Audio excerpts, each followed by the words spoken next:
बोलायचं काहीच नाही, मुख्याने फक्त उपमान पोहे आणा म्हणे. गेले घेऊन. आता असं वाटतं आपल्याला बाबा आहे म्हणजे तर संन्यासी आहे, चालून थकला असं दमला असंच वाटलं मला. गेले म्हणे दुपारी येताना 10-12 पोळ्या आणि वरून भाजी आणा म्हणे. हा हा हा ऐका तेच फक्त दुसरं काही नाही डोक्यात त्याच्या. ते लागणारच जेवायला. ते मान्य केलं. गेले घेऊन एवढं मोठं सगळं. संध्याकाळी म्हणतो कढी खिचडी आणा. म्हणलं काहीतरी अवघड दिसतंय, वेगळंच काहीतरी दिसतंय. मग काय झालं माहितीये का, आज जाऊन पाहिलं याचं माहितीये का, याला 2 बायकांना आज लेकरं.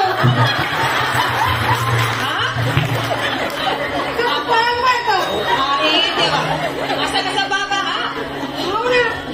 आणि म्हणून माहितीये का, अगं गुरु केला गोसावी, गुरु केला गोसावी आणि याची पोरे कुणी पोसावे. हे असं होतं, कोणाच्या नादी लागूच नाही आजकाल. मैत्रिणी पण चांगले नाही राहिल्या माहितीये का, याचा धंदे करून ठेवतात. सांगितलं की जाते लगेच मागे. तुम्ही काय सांगितलं वाईट डोकं कसं असतं ऐकाने किती गईला विचार बरं किती. आणि हे सगळं कशामुळे माहिती का, अनुभवणारी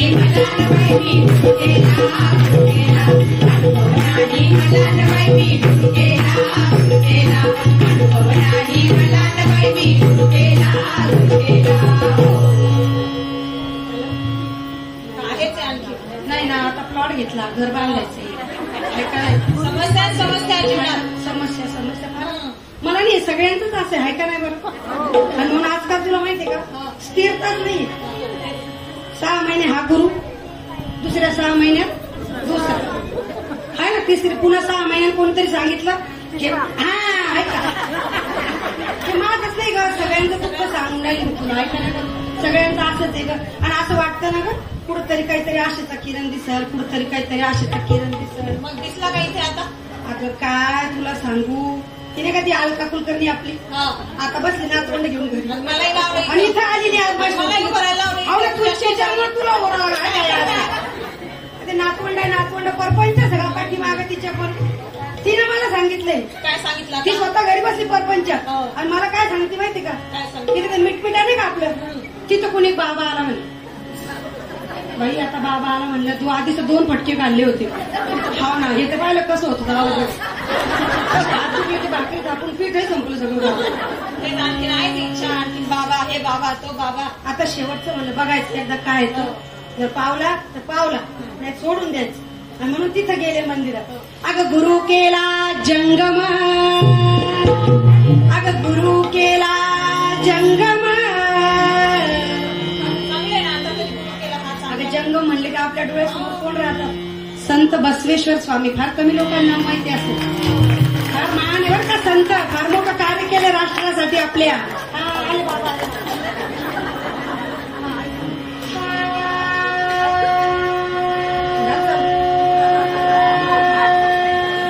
थांबा म्हणेपर्यंत थांबा,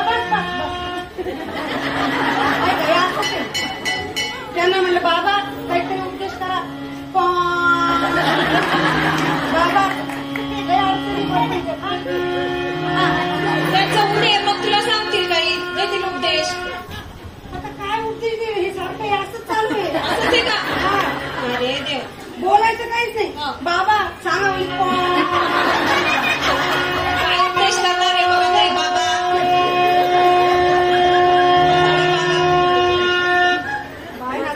वाटलं बस झालं, बस झालं. कोणाने बोलायचं नाही, काय उपदेश देणार आहे. मग हे असंच आहे. आणि म्हणून गुरु केला जंगम आणि याच्या शंखाची भलभल. नुसता आता याचा शंख वाजून माझं जर भलं झालं तर किती चांगलं होईल. घरी बसून शंखच नसता का वाजवला. मिटमिट्याला सांगितलं की गेली इकडं. आता हे असं आहे ना, काय सांगितलं तुला मैत्रिणी काही कामाची नाही राहिले आता. हे आता ना आधी लावलं हा ना नाही ती आमची कुलकर्णी सांगणार बरं का तिला. हे असं सगळे कशामुळं, अनुभव नाही अनुभव नाही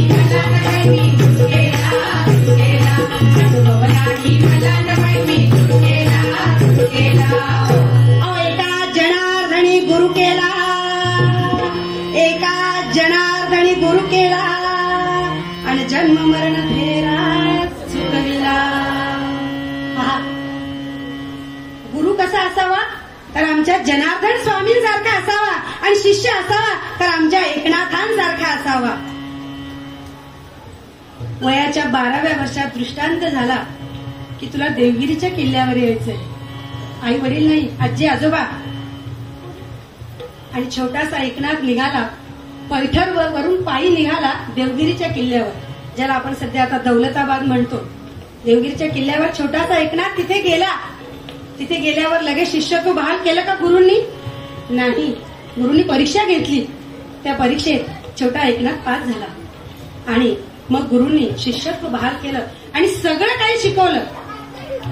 सद्गुरू असावा तर असा असावा, सगळं काही शिकवलं. 12 वर्ष तपश्चर्या करून घेतली आणि शूलिभंजन पर्वतावर साक्षात प्रभू श्री दत्तात्रयांचं दर्शन घडवलं आपल्या शिष्याला जनार्दन स्वामींनी.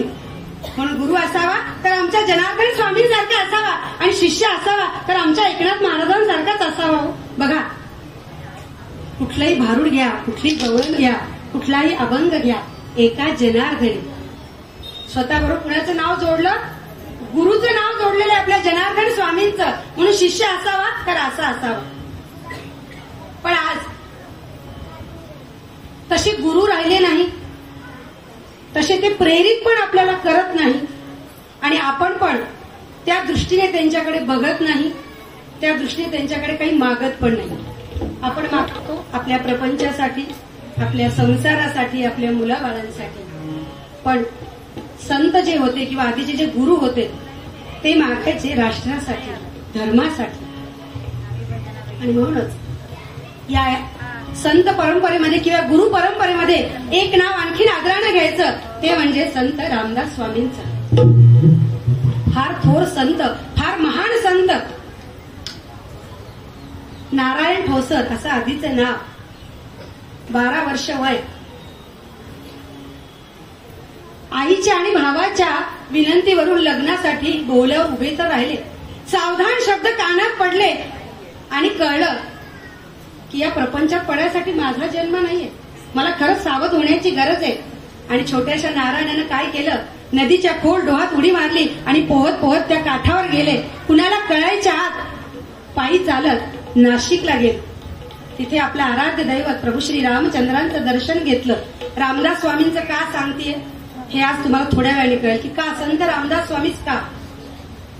प्रभू रामचंद्रांचं दर्शन घेतलं आणि आपल्याला कोणी ओळखू नये किंवा आपल्याला जर कोणी बघितलं तर परत घरी जावं लागेल, परत लग्न करावं लागेल. नको नको, आपल्याला या प्रपंचात पडायचं नाही. आणि तिथून गेले टाकळीला.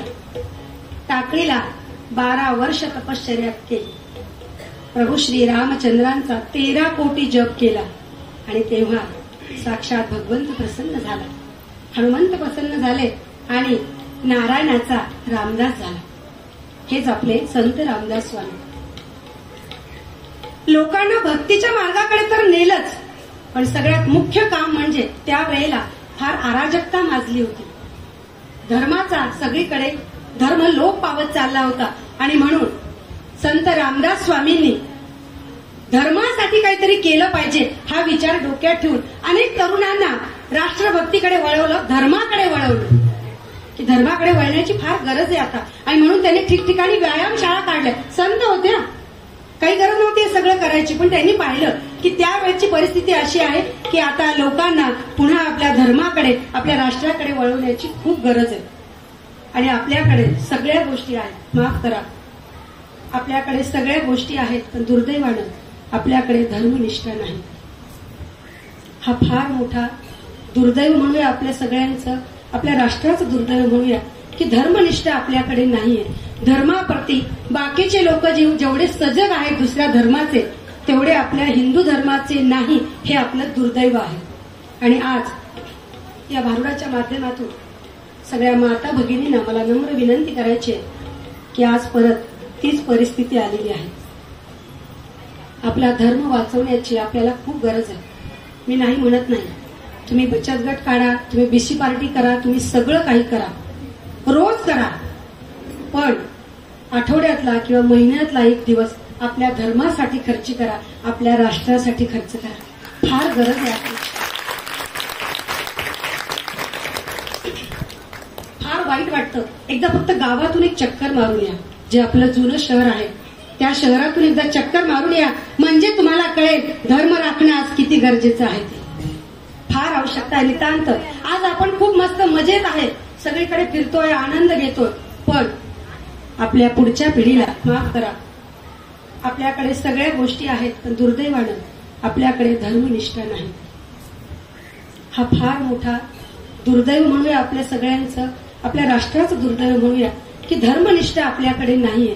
धर्माप्रती बाकीचे लोक जेवढे सजग आहेत दुसऱ्या धर्माचे, तेवढे आपल्या हिंदू धर्माचे नाही, हे आपलं दुर्दैव आहे. आणि आज या भारुडाच्या माध्यमातून सगळ्या माता भगिनींना मला नम्र विनंती करायची आहे की आज परत तीच परिस्थिती आलेली आहे. आपला धर्म वाचवण्याची आपल्याला खूप गरज आहे. मी नाही म्हणत नाही, तुम्ही बचत गट काढा, तुम्ही बीसी पार्टी करा, तुम्ही सगळं काही करा, रोज करा, पण आठवड्यातला किंवा महिन्यातला एक दिवस आपल्या धर्मासाठी खर्च करा, आपल्या राष्ट्रासाठी खर्च करा. फार गरज आहे. फार वाईट वाटतं. एकदा फक्त गावातून एक चक्कर मारून या. जे आपलं जुनं शहर आहे त्या शहरातून एकदा चक्कर मारून या, म्हणजे तुम्हाला कळेल धर्म राखणं आज किती गरजेचं आहे. ते फार आवश्यकता आहे. नितांत आज आपण खूप मस्त मजेत आहे, सगळीकडे फिरतोय, आनंद घेतोय, पण आपल्या पुढच्या पिढीला हा आनंद घेता येईल की नाही याची शंका आहे. त्यासाठी आज आपल्याला आपल्या छोट्या छोट्या मुलांना आपल्या धर्माकडे, आपल्या राष्ट्राप्रती प्रेम असण्याचं दाखवण्याचं फार आवश्यक आहे. की शरीरातून जीव गेला म्हणजे माणूस मेला का? नाही. तर आपल्याकडे कसं म्हणायचे की धर्मनिष्ठा नाही, ज्याच्याजवळ धर्मनिष्ठा नाही तो सुद्धा मेल्यासारखाच आहे. आणि म्हणून धर्मनिष्ठा ठेवा, जिवंत असून मेल्यासारखे राहू नका.